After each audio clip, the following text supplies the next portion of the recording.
कभी सोचा है कि वो कमाल के एकदम नए विचार कहाँ से टपकते हैं? वो अरे वाह वाला पल कैसे आता है? अक्सर तब जब हम सोच भी नहीं रहे होते, जैसे शायद नहाते समय। हाँ, ये सवाल की रचनात्मकता की ये चिंगारी आखिर सुलगती कैसे है, ये हमेशा से ही उत्सुकता जगाता रहा। लगता है जैसे कोई जादू हो। तो आज हम इसी जादू के पीछे के विज्ञान को समझने की कोशिश करेंगे, एक तरह से जासूसी करेंगे।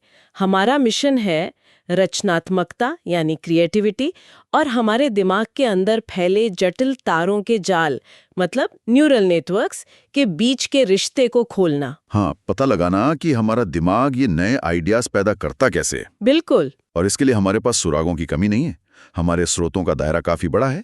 दिमाग पर हुई नई वैज्ञानिक खोजें हैं, खुद को बेहतर बनाने पर लिखे गए लेख हैं, मनोविज्ञान की बातें हैं। और हाँ, कुछ आध्यात्मिक नजरिए भी हैं। वो भी शामिल हैं। तो हमारा लक्ष्य साफ है, इन अलग अलग स्रोतों से सबसे महत्वपूर्ण जानकारियां और रणनीतियां निकालना, ताकि रचनात्मकता को बेहतर ढंग से समझा और बढ़ाया जा सके। हाँ, मतलब एक गहरी छानबीन करेंगे। तो फिर देर किस बात की, चलिए इस दिमागी दुनिया की गहराई में उतरते हैं।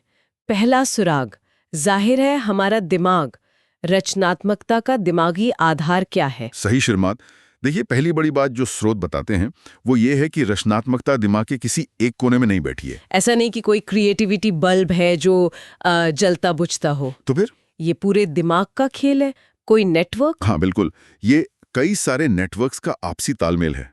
इसमें एक खास खिलाड़ी है प्री फ्रंटल कॉर्टेक्स, दिमाग का अगला हिस्सा। Pre frontal cortex. हाँ, इसे एक ऑर्केस्ट्रा कंडक्टर की तरह समझ सकते हैं, जो अलग अलग हिस्सों से आने वाले सुरों मतलब विचारों को मिलाकर एक नई धुन बनाता है।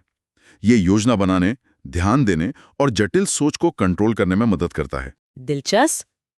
और क्या कोई खास नेटवर्क है जो रचनात्मकता के लिए ज्यादा जरूरी हो?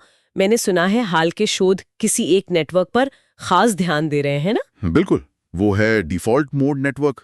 DMN, default mode network. हाँ, नाम थोड़ा अजीब लग सकता है, पर यह तब सबसे ज्यादा एक्टिव होता है जब हम कुछ खास नहीं कर रहे होते, जब हमारा मन बस भटक रहा होता है, जैसे ख्यालों में खोना या जैसा आपने कहा नहाते समय। और यहीं पर मजा है। यानी जब हम कुछ नहीं कर रहे होते तब भी दिमाग में बहुत कुछ चल रहा होता है। हाँ, और वो कुछ बहुत जरूरी है। ये जो डीएमएन है, ये अलग अलग यादों, जानकारी के टुकड़ों और अवधारणाओं को, जो शायद बिल्कुल अलग अलग लगती हों, उनको जोड़ने का काम करता है। अच्छा। ये वो लीक से हटकर सोचने वाली बात का दिमागी आधार लगता है। क्या इसका कोई ठोस सबूत भी है? मैंने एक स्रोत में पढ़ा था कि कुछ स्टडीज में वो डीप ब्रेन स्टिम्युलेशन वाली, उसमें जब डीएमएन के कुछ हिस्सों को अस्थायी रूप से दबाया गया तो लोगों की लीक से हटकर सोचने की क्षमता कम हो गई थी। हाँ, ये एक महत्वपूर्ण खोज है। इससे पता चलता है कि डीएमएन और रचनात्मक सोच के बीच सिर्फ एक कनेक्शन नहीं, बल्कि शायद एक कारण कार्य संबंध हो सकता है। अच्छा, मतलब सीधा असर? हाँ, मतलब डीएमएन को दबाने से रचनात्मकता कम हो जाती है। ऐसा लगता है कि डीएमएन पृष्ठभूमि में जानकारी इकट्ठा करता रहता है, उन्हें मिलाता जुलाता है, नए आइडियाज बनाता है और फिर उन्हें प्रीफ्रंटल कॉर्टेक्स जैसे हिस्सों को भेजता है, जो फिर उन आइडियाज का मूल्यांकन करते हैं। बिल्कुल, और फिर फैसला लेते हैं। कमाल है। यानी हमारा बेकार में ख्यालों में खोना असल में बेकार नहीं है। बिल्कुल नहीं। अच्छा, एक और स्रोत एक साझा मस्तिष्क सर्किट की बात करता है, किसी एक हिस्से की नहीं। और उसमें एक और चौंकाने वाली बात थी, राइट फ्रंटल पोल, जो नियम कायदों के हिसाब से सोचने में मदद करता है, उसका रचनात्मकता वाले सर्किट से नेगेटिव मतलब उल्टा संबंध है। इसका क्या मतलब हुआ? अरे वाह, ये तो सच में मजेदार है। इसका मतलब ये निकलता है कि पूरी तरह से रचनात्मक होने के लिए हमें कभी-कभी अपने दिमाग के उस हिस्से को, जो नियमों, कायदों और ऐसा ही होना चाहिए वाली सोच पर चलता है, उसको थोड़ा शांत करना पड़ता है। हाँ, उसे थोड़ा धीमा करना पड़ता है। अपनी अंदर की आलोचना करने वाली आवाज, वो जो इनर क्रिटिक होता है, उसे शांत करना पड़ता है, ताकि नए अजीब लगने वाले विचार भी बिना रोक टोक के बाहर आ सकें। तो अपने अंदर के जज साहब को छुट्टी देनी पड़ती है। बिल्कुल, और ये सीधे तौर पर मस्तिष्क की एक अद्भुत क्षमता से जुड़ता है, जिसे कहते हैं न्यूरोप्लास्टिसिटी। न्यूरोप्लास्टिसिटी, हाँ सुना है इसके बारे में। मतलब हमारे मस्तिष्क की वो कमाल की काबिलियत, जिससे वो अनुभवों के आधार पर खुद को बदल सकता है, नए कनेक्शन बना सकता है और पुराने को मजबूत या कमजोर कर सकता है। रचनात्मकता को विकसित करने के लिए ये क्षमता बेहद जरूरी है। तो समझ आ गई। लेकिन क्या सिर्फ हार्डवेयर ही काफी है? स्रोत कहते हैं कि हमारी सोच, हमारा नजरिया यानी माइंडसेट, वो भी बहुत बड़ा रोल अदा करती है। निश्चित रूप से हार्डवेयर के साथ सही सॉफ्टवेयर भी चाहिए। खासकर ग्रोथ माइंडसेट का जिक्र बार बार आता है। Growth mindset. हाँ, ये वो विश्वास है कि हमारी क्षमताएं, हमारी बुद्धि, हमारी रचनात्मकता, ये सब पत्थर की लकीर नहीं है। इन्हें मेहनत और सीखने से बढ़ाया जा सकता है। इसके उलट होता है फिक्स्ड माइंडसेट, जहां लगता है कि टैलेंट या तो है या नहीं है, बदला नहीं जा सकता। सही। और ग्रोथ माइंडसेट वाले लोग चुनौतियों से घबराते नहीं, उन्हें सीखने का मौका समझते हैं। वो नई चीजें आजमाने से हिचकिचते नहीं, और अगर असफल हो जाएं तो उसे अंत नहीं मानते, बल्कि एक फीडबैक की तरह लेते हैं। हाँ, ये खुलापन और सीखने की ललक दिमाग को नए और अप्रत्याशित कनेक्शन बनाने के लिए उकसाती है। सुनने में तो ये बहुत अच्छा लगता है, पर क्या स्रोत इस बात पर भी रोशनी डालते हैं कि रोजमर्रा की जिंदगी में इस ग्रोथ माइंडसेट को बनाए रखना कितना चुनौतीपूर्ण हो सकता है? कहना आसान है, पर करना। हाँ, ये चुनौती वास्तविक है। पुराने पैटर्न बदलना आसान नहीं होता, लेकिन स्रोत ये भी बताते हैं कि छोटी छोटी आदतें इसमें मदद कर सकती हैं। जैसे लगातार सवाल पूछना, ऐसा क्यों है, क्या इसे अलग तरीके से किया जा सकता है। जिज्ञासा बनाए रखना। हाँ, जिज्ञासा बनाए रखना, मुश्किल आने पर हार मानने की बजाय लचीलापन दिखाना और जानबूझकर सकारात्मक पहलुओं पर ध्यान देना, ये सब दिमागी मांसपेशियों की कसरत की तरह हैं, जो रचनात्मक सोच वाले सर्किट को मजबूत करते हैं। और ध्यान मतलब अटेंशन के बारे में क्या? एक आध्यात्मिक स्रोत इस पर बहुत जोर देता है। उनका कहना है कि रचनात्मकता सिर्फ विचारों का खेल नहीं, बल्कि ध्यान की गहराई से उपजती है। यह एक बहुत गहरा और महत्वपूर्ण बिंदु है। अक्सर हम अपनी यादों, योजनाओं और कल्पनाओं के दुनिया में इतने खोए रहते हैं कि हमारे सामने जो है उस पर हमारा पूरा ध्यान ही नहीं जाता। हाँ, ये तो होता है। वो स्रोत कहता है कि जब हम किसी चीज पर, चाहे वो कोई इंसान हो, कोई नज़ारा हो या कोई काम, पूरी तल्लीनता से ध्यान देते हैं, तो हम उसे ज्यादा गहराई से अनुभव करते हैं। और यही गहरा अनुभव रचनात्मकता का कच्चा माल बनता है एक तरह से। हाँ, ऐसा माना जाता है।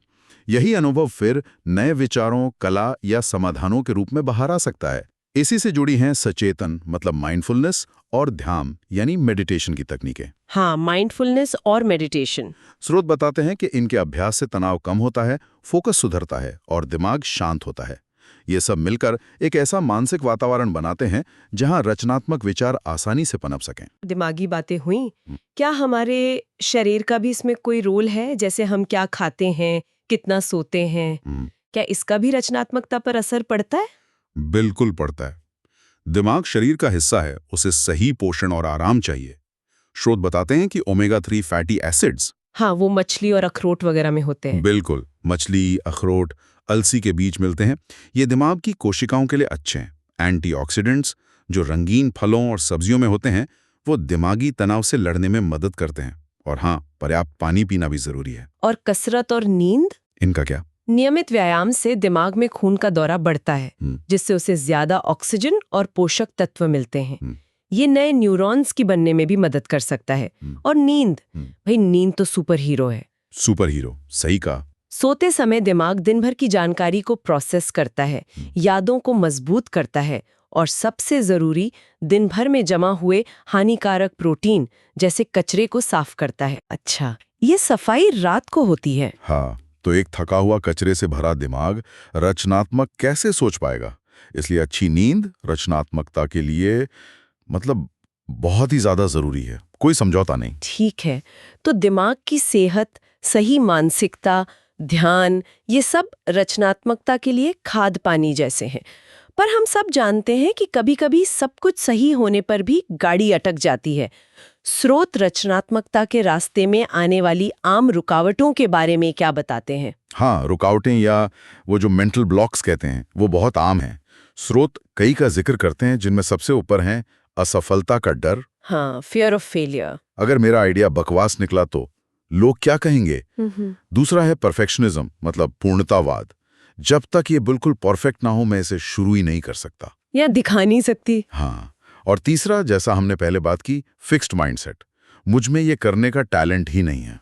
ये डर तो बहुत जाने पहचाने लगते हैं। क्या स्रोत इनसे निपटने के तरीके भी सुझाते हैं? हाँ, व्यावहारिक रणनीतियां भी बताई गई हैं, जैसे असफलता के डर से निपटने के लिए असफलता को सीखने के एक जरूरी हिस्से की तरह देखना। मतलब नजरिया बदलना। हाँ, समझना कि हर कोशिश कामयाब नहीं होती, लेकिन हर कोशिश कुछ ना कुछ सिखाती है। परफेक्शनिज्म से लड़ने के लिए बड़े काम को छोटे, संभालने लायक हिस्सों में बांटना और सिर्फ शुरुआत करने पर फोकस करना। बस पहला कदम उठाना। बिल्कुल। फिक्स्ड माइंडसेट को बदलने के लिए अपनी भाषा पर ध्यान देना और नकारात्मक आत्मचर्चा की जगह सकारात्मक पुष्टि मतलब पॉजिटिव एफर्मेशंस का इस्तेमाल करना। और हाँ, दूसरों से बात करना बहुत मददगार हो सकता है। भरोसेमंद दोस्तों या साथियों से? हाँ, या मेंटोर से। अपने आइडियाज या डर साझा करना अक्सर एक नया नजरिया देता है और अकेलेपन का एहसास कम करता है। और तनाव और चिंता, स्ट्रेस और एंजाइटी, क्या ये हमेशा रचनात्मकता के दुश्मन होते हैं? यह मामला थोड़ा पेचीदा है।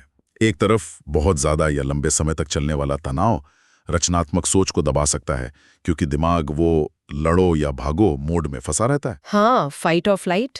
लेकिन दूसरी तरफ कुछ स्रोत बताते हैं कि थोड़ा सा तनाव, खासकर जब कोई डेडलाइन पास हो, रचनात्मकता को जगा भी सकता है। ये दिमाग को ज्यादा सतर्क और केंद्रित बना सकता है, जिससे समस्या का हल जल्दी निकालने में मदद मिलती है। तो तनाव अच्छा भी हो सकता है और बुरा भी, ये कैसे तय हो? निर्भर करता है कि वो कितना है और हम उसे संभालते कैसे हैं। इसे नियंत्रित करने के लिए वही सचेतन तकनीकें और शारीरिक गतिविधि, जिनकी हमने पहले बात की, काम आ सकती हैं।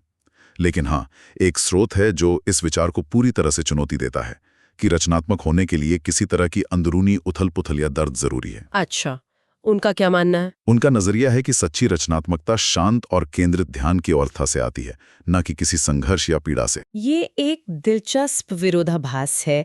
शायद जवाब बीच में कहीं हो, या इस पर निर्भर करता हो कि किस तरह की रचनात्मकता की बात हो रही है ना? बिल्कुल। ये हमें सोचने पर मजबूर करता है कि हम भावनाओं और तनाव को कैसे देखते हैं। शायद जरूरी ये है कि हम अपनी मानसिक स्थिति के प्रति जागरूक रहें और उसे रचनात्मकता के लिए इस्तेमाल करना सीखें, चाहे वो शांत फोकस से आए या फिर सही ढंग से संभालेगा तनाव से। चलिए, अब रुकावटें हटाने और मानसिकता ठीक करने के बाद रचनात्मकता को सक्रिय रूप से बढ़ाने के तरीकों पर आते हैं। स्रोत कुछ ठोस अभ्यास या गतिविधियां बताते हैं। हाँ, कई सारे हैं। एक श्रेणी है कॉग्निटिव एक्सरसाइज, मतलब संज्ञानात्मक अभ्यास। इसमें कुछ भी नया सीखना शामिल हो सकता है। कोई नई भाषा, कोई म्यूजिकल इंस्ट्रूमेंट या कोई नई हॉबी। कुछ भी जो दिमाग को चैलेंज करे। हाँ, ब्रेन गेम्स खेलना, पहेलियां सुलझाना, रचनात्मक लेखन या ड्राइंग जैसी गतिविधियां भी इसी में आती हैं। ये सब मस्तिष्क की न्यूरोप्लास्टिक को उत्तेजित करते हैं, नए कनेक्शंस बनाते हैं। लिखने का जिक्र आपने किया। एक स्रोत खासतौर पर लिखने के अलग अलग फायदों पर बात करता है। हाँ, वो स्रोत बताता है कि लिखना कई तरह से फायदेमंद हो सकता है। एक्सप्रेसिव राइटिंग मतलब अपनी गहरी भावनाओं और विचारों को बिना किसी रोक टोक के लिखना, ये तनाव कम करने और भावनात्मक स्पष्टता लाने में मदद करता है। जैसे जर्नलिंग। हाँ, कुछ वैसा ही। फिर है रिफ्लेक्टिव राइटिंग, चिंतनशील लेखन। अपने अनुभवों, सफलताओं और असफलताओं पर सोचना और लिखना, ये आत्मजागरूकता बढ़ाता है। और जाहिर है, क्रिएटिव राइटिंग, कहानी, कविता वगैरह लिखना सीधे सीधे कल्पना और रचनात्मकता को खुराक देता है। तो डायरी लिखना या ब्लॉग लिखना भी फायदेमंद हो सकता है। अच्छा, क्या अकेले काम करना बेहतर है या दूसरों के साथ मिलकर? सहयोग मतलब कोलैबोरेशन के बारे में स्रोत क्या कहते हैं? ज्यादातर स्रोत मानते हैं कि सहयोग अक्सर रचनात्मकता के लिए कैटलिस्ट, एक उत्प्रेरक का काम करता है। जब अलग अलग सोच, कौशल और अनुभव वाले लोग एक साथ आते हैं तो आइडियाज टकराते हैं। हाँ, विचारों का टकराव और मेलजोल होता है, जिससे ऐसे आइडियाज निकल सकते हैं जो कोई अकेला व्यक्ति शायद न सोच पाता। लेकिन ग्रुप में काम करने की अपनी चुनौतियां भी होती हैं ना? कभी कभी तो और मुश्किल हो जाता है। बिल्कुल। इसीलिए लीडरशिप मतलब नेतृत्व की भूमिका बहुत अहम हो जाती है। एक अच्छा लीडर ऐसी टीम बनाता है जहां लोग सुरक्षित महसूस करें, अपने अजीब लगने वाले आइडियाज भी बिना झिझक के सामने रख सकें। हाँ, वो साइकोलॉजिकल सेफ्टी जरूरी है। बिल्कुल। टीम को ऑटोनॉमी देना, यानी उन्हें काम करने की आज़ादी देना, और एक ऐसी संस्कृति बनाना जहां गलतियों से सीखा जाता हो, मतलब लर्निंग कल्चर। ये सब सहयोग से निकलने वाली रचनात्मकता के लिए जरूरी हैं। और बच्चों के बारे में क्या? उनके विकास में रचनात्मकता का क्या महत्व है? आजकल इस पर काफी जोर दिया जा रहा है। और सही भी है। एक स्रोत इसे बहुत अच्छी तरह समझाता है।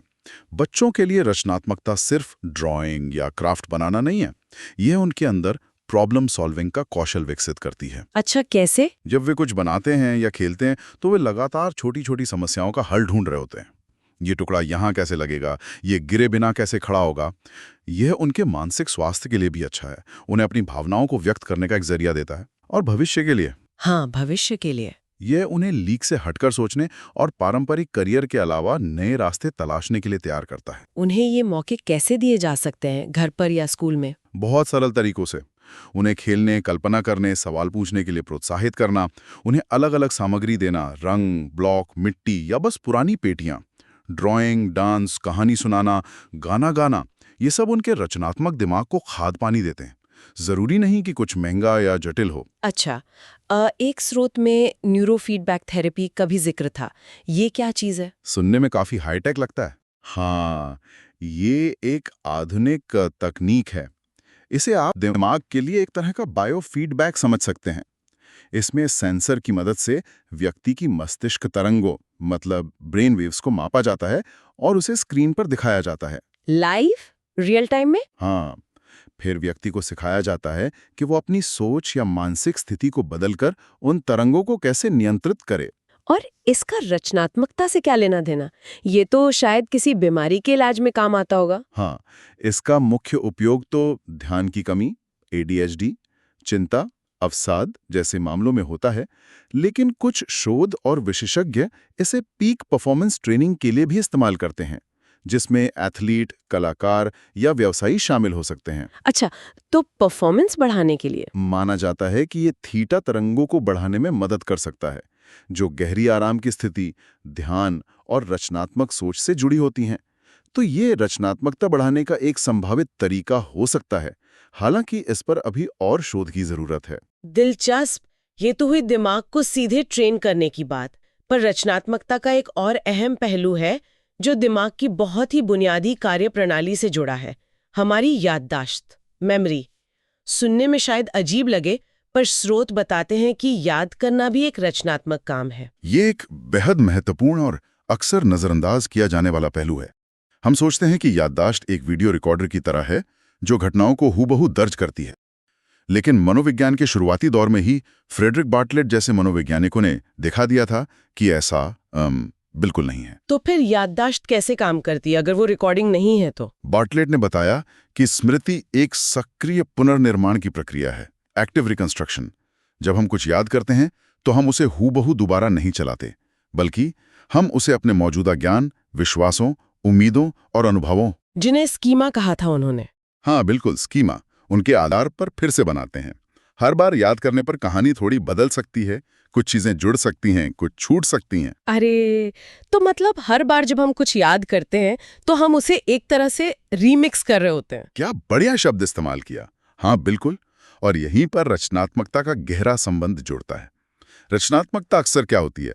पुरानी जानकारी, पुराने अनुभवों, पुराने विचारों को नए अनोखे तरीकों से जोड़ना, मिलाना या पुनर्गठित करना। अच्छा। हमारी याददाश्त हमें वो कच्चा माल देती है और ये रीमिक्सिंग की प्रक्रिया ही रचनात्मकता का एक रूप है। याद है हमने डिफॉल्ट मोड नेटवर्क DMN की बात की थी? हाँ, वो भटकने वाला नेटवर्क। वो भी तो यही करता है, हमारी यादों के भंडार से अलग अलग टुकड़ों को निकालकर उनके बीच नए अप्रत्याशित कनेक्शन बनाता है। तो क्या जिसकी याददाश्त अच्छी है वो ज्यादा रचनात्मक होगा?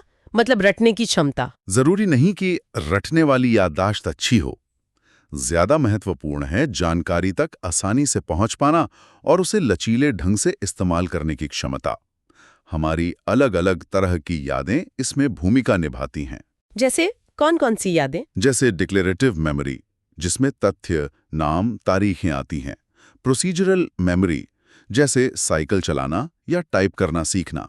एपिसोडिक मेमोरी, हमारी जिंदगी की व्यक्तिगत घटनाएं। और सिमांटिक मेमोरी, दुनिया के बारे में हमारा सामान्य ज्ञान। ये सब कैसे जुड़ती हैं रचनात्मकता से? कोई उदाहरण? सोचिए, एक लेखक अपनी एपिसोडिक यादों से किरदारों या कहानी के लिए प्रेरणा ले सकता है। एक वैज्ञानिक अपनी सिमांटिक ज्ञान और तथ्यों का इस्तेमाल करके नई परिकल्पना बना सकता है।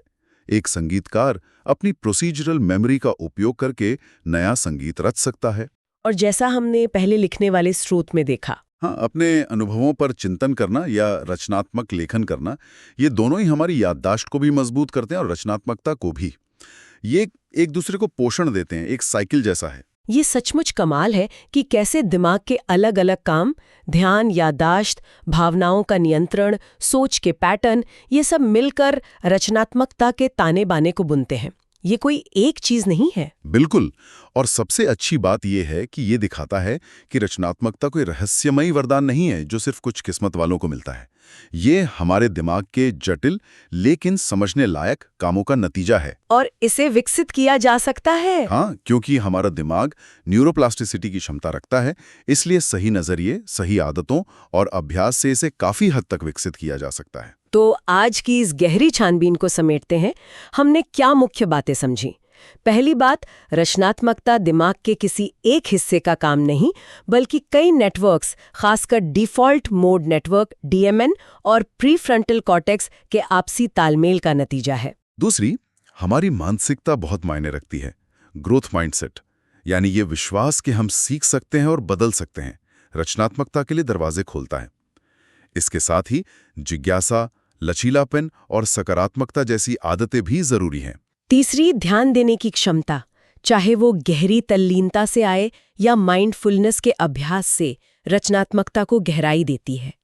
और हाँ, शारीरिक स्वास्थ्य, अच्छा खाना, पर्याप्त नींद, व्यायाम दिमाग को रचनात्मक काम के लिए तैयार रखते हैं। चौथी, हमने रचनात्मकता की राह के रुकावटों को समझा, जैसे असफलता का डर और परफेक्शनिज्म, और उनसे निपटने के स्रोत आधारित तरीके जाने।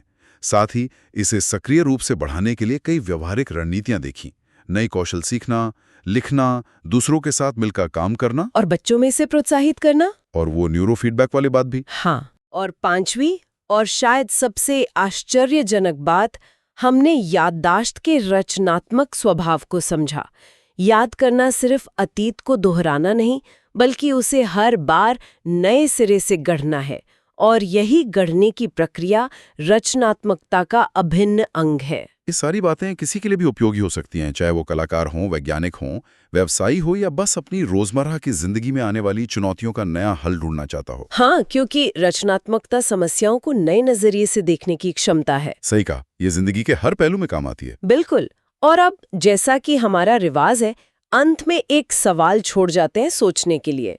एक स्रोत हमारे इस विचार पर सोचने को मजबूर करता है, क्या इंसान सच में कुछ नया रच सकता है, या हम बस इस सृष्टि में, इस ब्रह्मांड में जो पहले से मौजूद है उसी की नकल कर रहे हैं, बस जरा ज्यादा होशियारी से, अलग अलग तरीकों से जोड़ तोड़ कर। इस पर विचार करें। सच्ची मौलिकता मतलब ओरिजिनलिटी का स्रोत क्या है?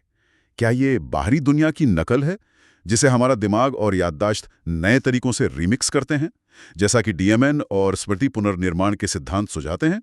या फिर मौलिकता हमारे अंदर की किसी गहरी चेतना, अनुभव या ध्यान की अवस्था से उपजती है, जैसा कि कुछ आध्यात्मिक दृष्टिकोण मानते हैं? या शायद ये दोनों का जटिल मिश्रण है। हो सकता है।